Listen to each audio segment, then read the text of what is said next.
우리로 치면 고등학교 2학년 때 어느 날 갑자기 노동당 간부가 와요. 방에서 시키는 거 하러 왔지? 예, 맞습니다. 자, 이제부터는 내 말을 잘 들어. 그러더니 오늘부터 김정일의 정치적 신임과 배려에 의해서 동무는 남조선혁명을 하게 됐어. 그 얘기를 듣는 순간에 눈앞이 깜깜해지더라. 대남 그렇죠. 공장을 해라. 거기에 들어가면 그 시설 하나하나에 강사들이 한 명씩 다 들어가 있어요. 그 사람들이 다 한국 사람들입니다. 어떤 기준으로 이렇게 뽑는지도 좀 궁금하네요. 난파공장원을 뽑는 거는 크게 두 가지 코스가 있습니다. 두 가지 코스가 있습니다. 하나는 고등학교 졸업하기 전에 그 고등학교 졸업생들을 상대로 해서 뽑는 그 케이스가 있고요. 네. 그리고 대학교 재학생이나 아니면 대학교 졸업하는 졸업생들 또는 대학 졸업하고 사회에 나가서 노동당 간부를 하는 사람들 그런 사람들을 뽑아서 양성하는 케이스가 있는데 혹시 현직 군인 쪽에서는 뽑지 않고요. 노동당 소속의 대남 부서가 따로 있고요. 그다음에 군 정찰국 소속의 대남 공작 부서가 따로 있습니다. 처음 알았어요. 주로 이제 휴전선에서 왔다 갔다 하고 그 강릉 무장공비처럼 배 타고 이제 잠깐씩 왔다 갔다 하는 군사 정찰을 하는 애들이고 네. 저희는 노동당 소속은 당에서 직접 뽑기 때문에 그거는 이제 어렸을 때 고등학교 졸업생들을 상대로 해서 이제 미리 선발을 하고 아니 그럼 고등학교 때 뽑으면 따로 공작원 시험 같은 걸 보는 건가요? 어떻게 뽑냐면 우리로 치면 고등학교 2학년 때 어느 날 갑자기 노동당 간부가 와요. 우리로 치면 뭐 군수나 시장 정도 되는 애들을 그냥 고등학교 2학년 애들을 다 모이라고 그럽니다. 길거리 캐스팅이죠. 어떻게 보면 모이라고 그러면 애들이 뭐 못 모르니까 모이면 그래서 제일 먼저 보는 게 결국 용모를 봅니다. 세워놓고 쫙 세워놓고 뭐 큰 애부터 작은 애까지 세워놓고는 절반 딱 잘라서 작은 애들은 다 들어가. 얘네들은 보지도 않아요. 뭐 천재가 있든 수재가 있든 없어요. 큰 애들 세워놓고 거기에서 손가락으로 찍어냅니다. 제가 그 당시 지금 이 키인데 하나도 안 컸어요 저는. 그때는 이제 컸죠. 인상 좋고, 예. 인상 좋고. 인상 좋고 뭐 이렇게 용모가 체력이 바르고 대한민국에 왔을 때 너무 튀지 않으면서 적당하게 딱 좋은 인상. 뭐 너무 못생겨도 안 되고 어쨌든 상대방에게 약간 호감을 줄 수 있는 정도의 얼굴. 저 용모를 보고 일단 뽑아서 면접을 해서 네. 출신 성분을 봅니다. 그러니까 아버지가 당원이냐, 그다음에 공부 잘하느냐, 아픈 데 없느냐. 이거 몇 가지만 물어보면 네. 거기서 또 추려지는 애들이 많아요.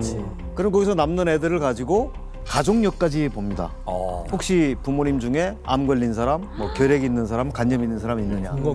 예, 3, 4개월 동안 이제 시군 단위에서 하고요. 그다음에 거기에서 추려진 애들을 가지고 도회로 갑니다. 도회 가면 한 300명이 와 있어요. 똑같은 애들이. 각 시군에서 다 왔습니다. 300. 그러면 시군에서 온 애들을 가지고 또 도의과대학병원에 가서 신체 검사 또 정밀 신체 검사하고 그다음에 또 이제 신원조회하고 면접하고 이거를 한 3, 4개월 동안 하면 3, 400명이 15명 정도가 남습니다.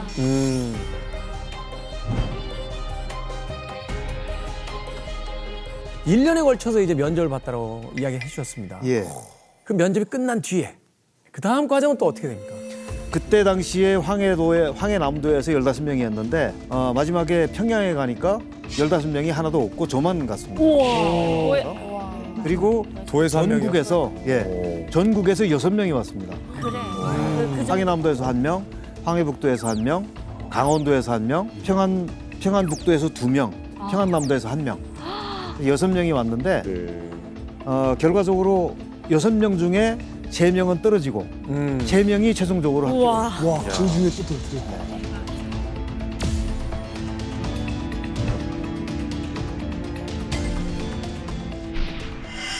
그래서 평양의 그 창광거리에 아파트 꼭대기에 스카이 라운지 같은 데다 데려다 놓고 저녁을 잘 먹이고 나서 예. 한 사람씩 부르더라고요. 그때 2명이 있었는데 황해북도 친구하고 저하고 그래서 보통 그렇게 해서 이제 뽑혀가면 김부자 경호하는 데 많이 가거든요. 맞아요. 그래서 저도 거기에 가는 줄 알고 신나게 다녔어요. 왜냐하면 그렇게 되면 우리 가문의 영광이고 내 앞길이 창창하게 열리니까 저도 이제 그럴 거라고 생각을 하고 다녔는데 방에서 시키는 거 하러 왔지?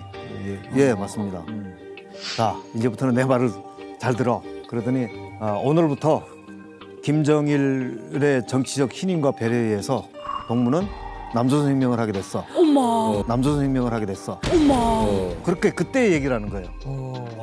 그 얘기를 듣는 순간에 눈앞이 깜깜해지더라고요. 와 어떡해. 아, 이제 난 죽었구나. 목숨 걸어야 이게 돼. 몇 살이에요? 그러니까 그 당시가 언제적이냐면 고등학교 1학기를 마친 시점입니다. 그러니까 고등학교 졸업을 앞둔 시점이고요. 고등학교 졸업증이 저는 없습니다. 그래서 와, 아니 남조선 혁명을 하라고 했잖아요. 네. 그건 무슨 뜻이에요?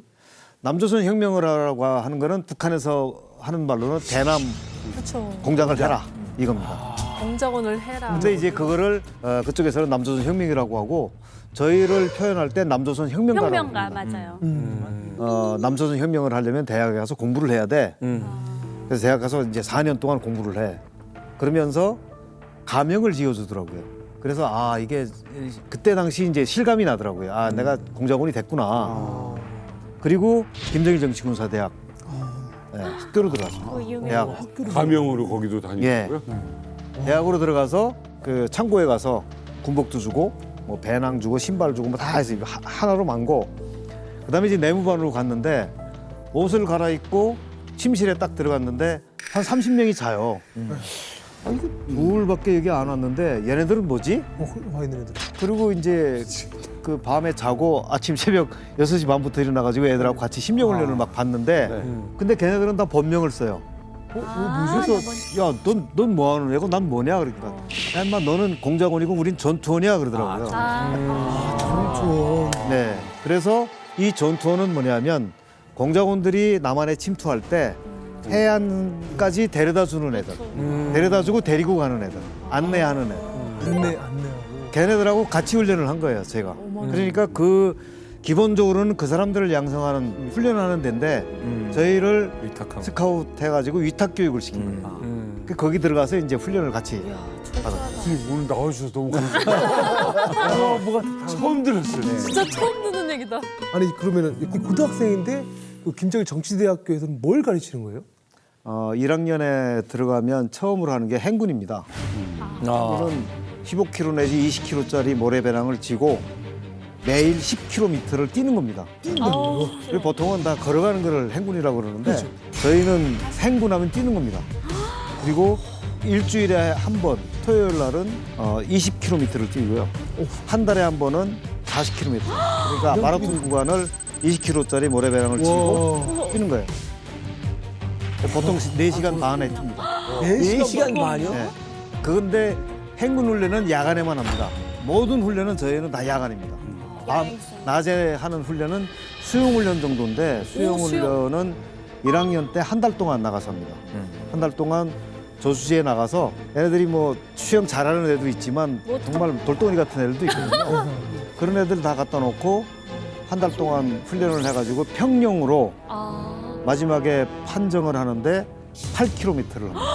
통영으로 8km 가능해? 그 가능할까요? 돌덩이 같은 애들 한 달 만에 8km 합니다. 훈련하거나 이런 거 보면 막 차력쇼 같잖아요. 네. 그런 거 말고 실전 막 그런 훈련을 할 거 아닙니까? 예. 격투. 저희가 대학에 입학해서 졸업할 때까지 네. 약 한 600시간 정도를 합니다.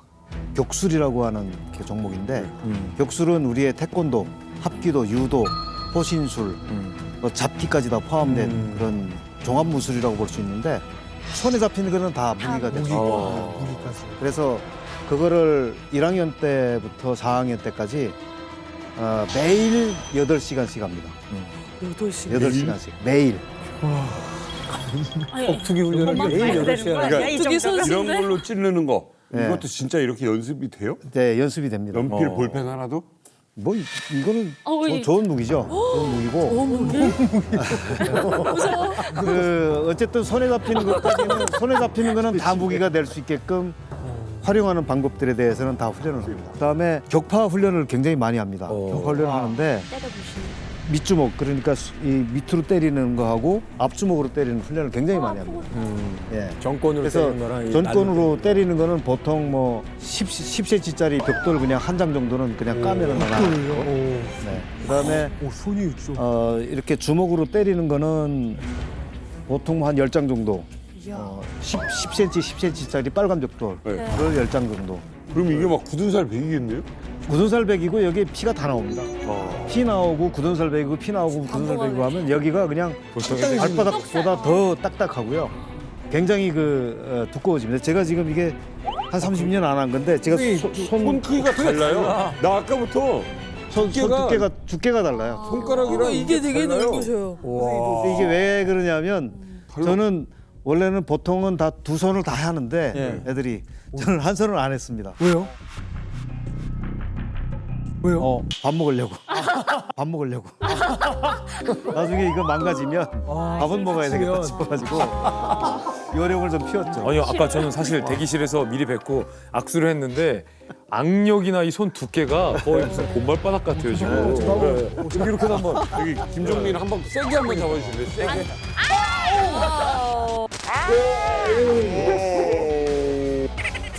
아이고.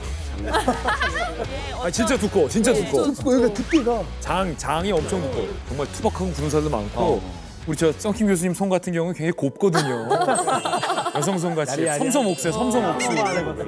공부만 하신. 손만 보면 가끔 잡고 싶을 때가 있어.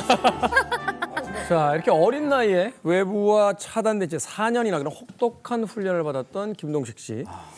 1985년에 드디어 김정일 정치군사대학을 졸업을 하고요. 근데 여기서 끝이 아닙니다. 이제야말로 본격적으로 공작원이 되기 위한 밀봉 교육을 받게 된다고. 교육이 또 밀봉 교육이요. 밀봉. 이게 어떤 교육입니까? 밀봉 교육이라는 게. 보통은 북한에서는 초대소 교육이라고 합니다. 그러니까 초대소에다가 가둬놓고 그야말로 거기에서 필요한 교육을 하는 건데 초대소는 보통 평양시 교외에 산 속에 한 골짜기에 하나씩 있습니다.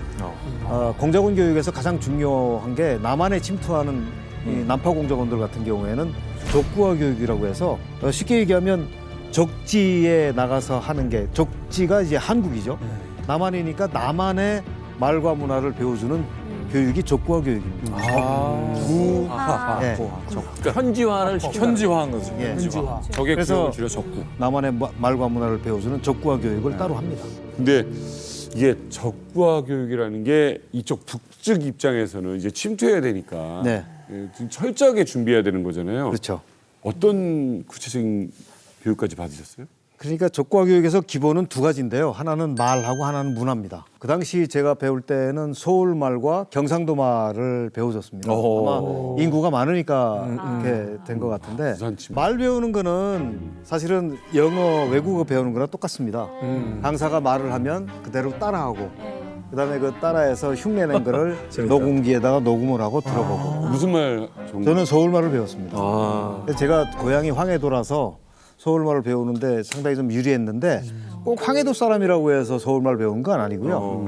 뭐 양강도 사람도 서울말 배운 사람도 있고 그다음에 뭐 평안도 사람인데 경상도 말 배운 사람들도 있고. 근데 저 같은 경우는 나이가 20대였기 때문에 상대적으로 다른 사람들보다는 쉬웠는데 제가 같이 1차 때 같이 나왔던 분이 40대 말에 그분은 평안남도 개천 사람인데 경상도 말을 배웠어요. 그래서 엄청나게 애를 먹고 여기 들어와서도 말도 못하고 다녔어요. 왜냐하면 말하면 신고당할까 봐 그게 잘 안 돼가지고요. 거기는 이제 적구화 교육은 한 번에 패스를 못하면 재수도 합니다.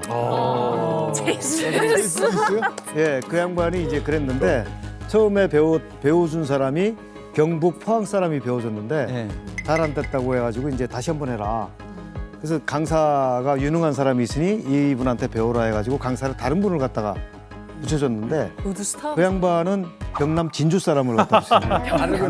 달라. 대구 사투리, 부산 사투리 다르지, 완전 다르죠. 북한 공작 지도부에 있는 간부들도 경상도 말은 다 똑같은 줄 아는 거예요. 맞아요.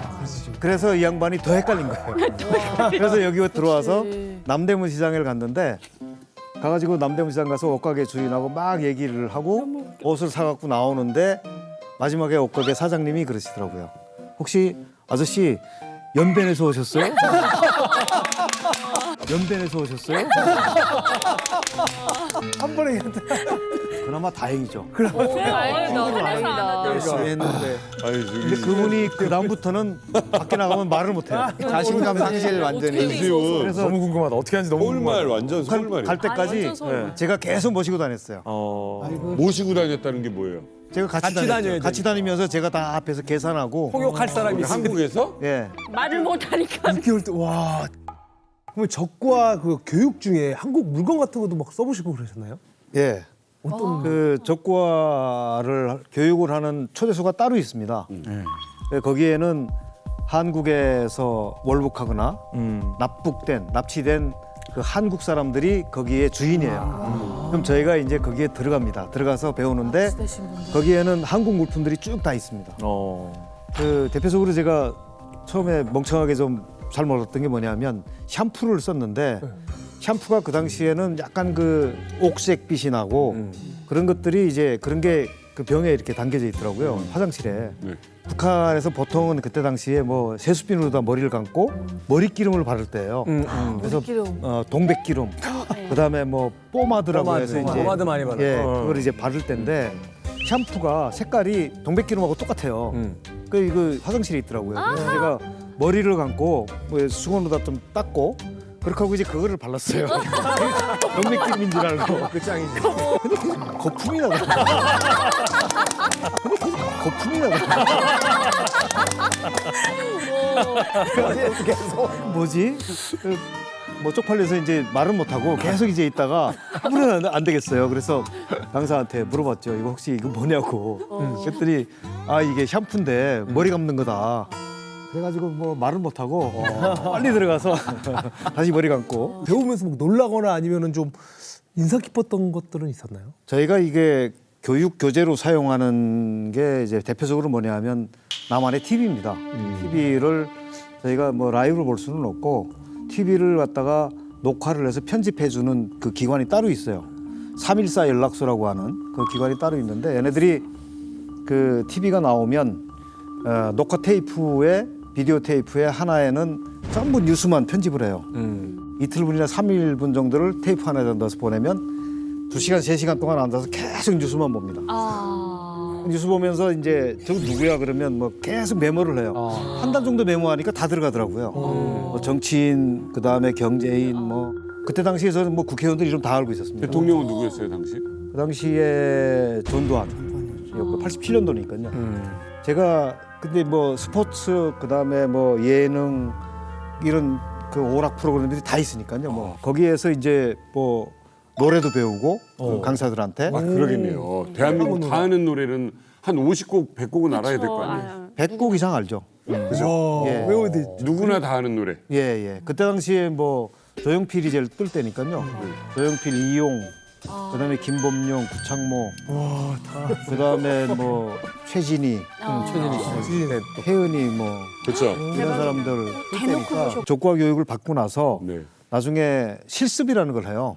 실습은 어디 가서 하냐면 평양의 용성구역에 평양 용성구역 그 국방과학원 그 뒤쪽에 산중턱에다가 터널을 파고 족구와 환경관이라는 걸 만들어놨습니다. 예. 드라마 세트장 같은 거예요.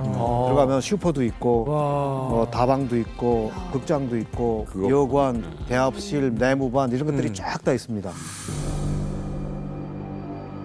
이게 저희가 AI로 증언을 토대로 해서 만들어 본 겁니다.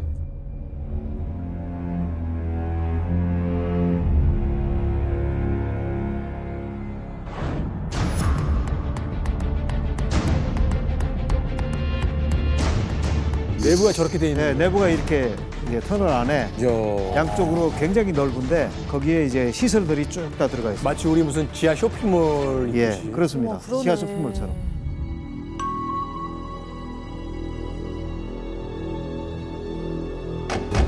진짜 이발하시는 사람도 있어요? 이러면서 이제 이걸 대화를 그대로 하는 거예요. 거기에 들어가면 그 시설 하나하나에 강사들이 한 명씩 다 들어가 있습니다. 그 사람들이 다 한국 사람들입니다. 밥 주문하는 거, 메뉴 어떻게 되고. 대박이다. 똑같이 해놓는 거네. 네. 와, 정말. 실제 문방구도 있고요. 이렇게. 낚시용품점도 있고 양장점 있고. 이야. 진짜 한국 사람. 굉장히 긴 곳이라고 하더라고요. 저희가. 그게 한 1km나 2km 정도? 1.5km 정도 엄청 되는 것 같아요. 기네.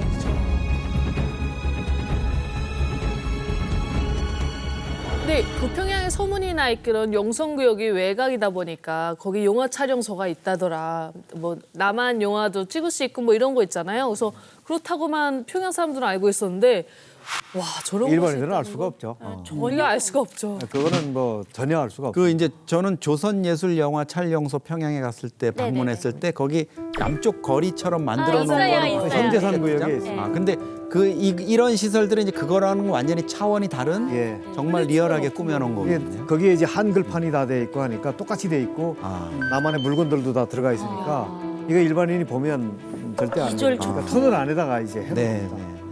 공간에서 어떤 그 교육을 받는지는 알겠는데 구체적으로 뭐 어떻게 받습니까? 마치 뭐 영화를 찍듯이 거기 실제로 배역이 다 들어가 있고 뭐 연기를 하듯이 가서 교육을 받는 건가요? 아니면? 터널에 가면은 일단은 저희한테 한국 돈을 줍니다. 진짜 한국 돈인데요. 그거는 아마 어디 은행에서 도둑질해 왔는지 모르겠는데 빵꾸가 나와 있어요 이렇게. 학교는 못 나가게 이렇게 돼 있는 돈을 주고요. 들어가면 그 시설마다에 하나씩 들어가서 실제로 이제 물건을 사보는 방법으로. 예를 들면 뭐 앉아서 뭐 커피 한 잔 주세요. 그러면 뭐 드릴까요? 그럼 메뉴 좀 달라고 그러고 메뉴에서 골라서 이거 주세요. 하면 갖다 주고 나오면서 얼마예요? 하고 계산하고.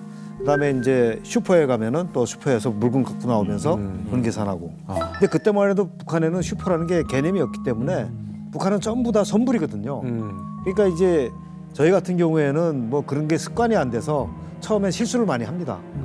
그러면 강사들이 거기에서 지적을 해줍니다. 너 이렇게 하면 안 되고 다시 해. 그러면 이제 다시 또 반복을 하고요.